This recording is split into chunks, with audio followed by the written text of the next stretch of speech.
The cabin was silent except for the crackle of firewood, and the woodsman sat alone with only the shadows for company.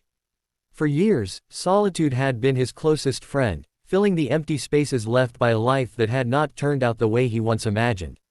He had grown used to the rhythm of chopping wood, mending fences, and surviving with his own hands, never expecting anyone to disturb his quiet world. Yet one stormy evening, a timid knock at his door changed everything. When he opened it, there stood a weary woman, drenched in rain, with 3 frightened children clinging to her dress. In that moment, his quiet life was pierced by a story that wasn't his own, but one he would soon become a part of forever. The widow's eyes spoke of desperation and fear, though she tried to hide it behind polite words. She explained that their home had burned down in the storm, leaving them with nowhere to go and nothing but the clothes on their backs.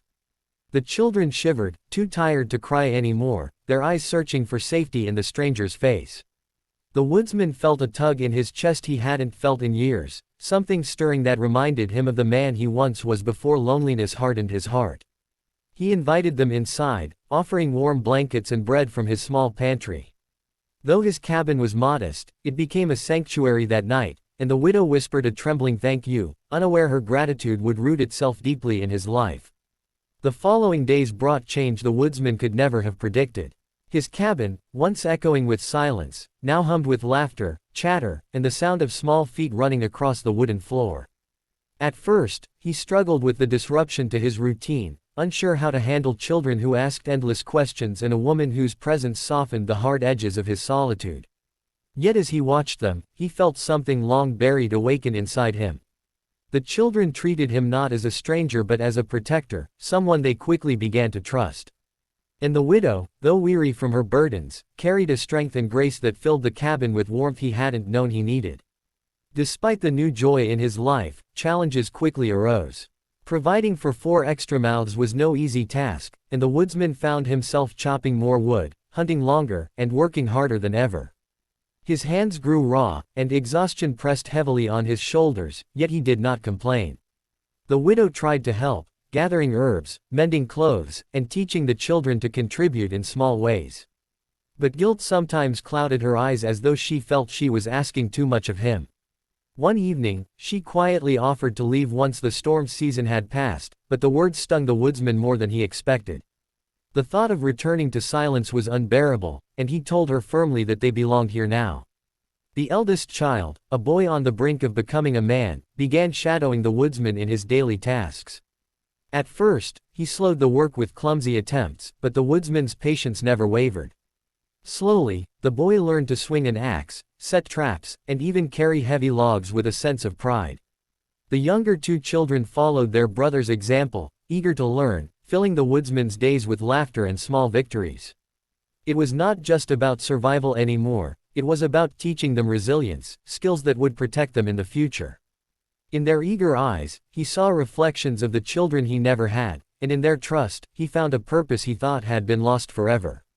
As spring arrived, the forest bloomed with life, and so too did the bond between them.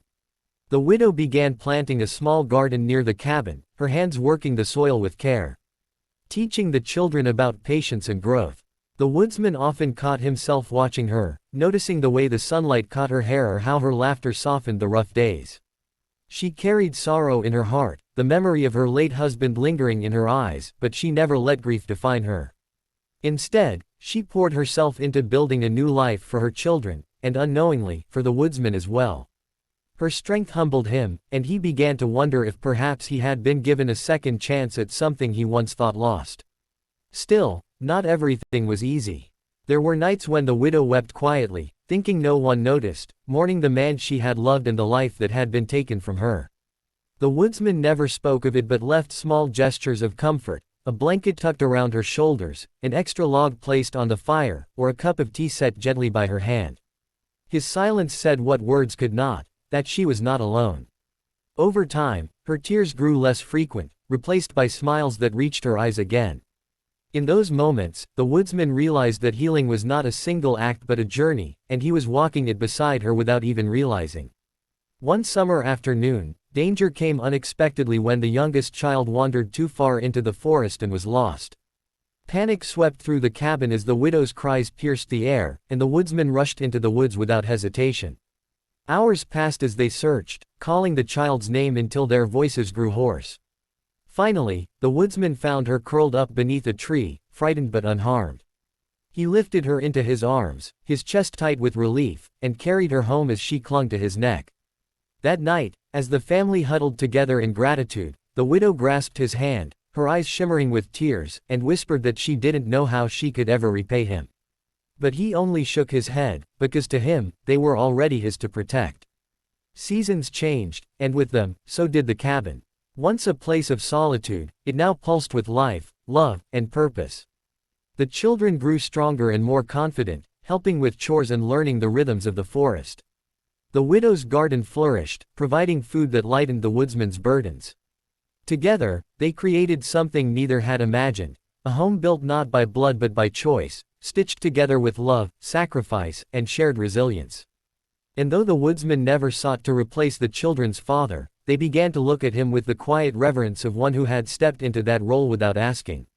One evening, as autumn leaves painted the forest in hues of gold and crimson, the widow and the woodsman sat side by side on the porch. The children laughed in the yard, chasing one another, their joy echoing into the twilight.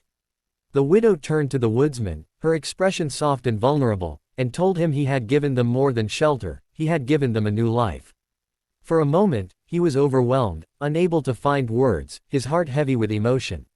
He had lived years believing he was destined for loneliness, yet here he was, surrounded by love he had never dreamed possible. The nights grew colder again, but inside the cabin, warmth filled every corner. The widow and her children had become more than guests, they had become family, stitched into the woodsman's heart in ways he could never undo. He realized that sometimes family is not the one you were born with but the one you build through love and sacrifice. In their laughter, their tears, and their endless noise, he found a joy far greater than solitude ever offered. And though he never sought it, he had been given the greatest gift of all, a chance to belong, and to love. Again, would you like me to also expand this into a script-like narration format with pauses, emotions, and pacing cues that works naturally for a 15-minute YouTube video voiceover?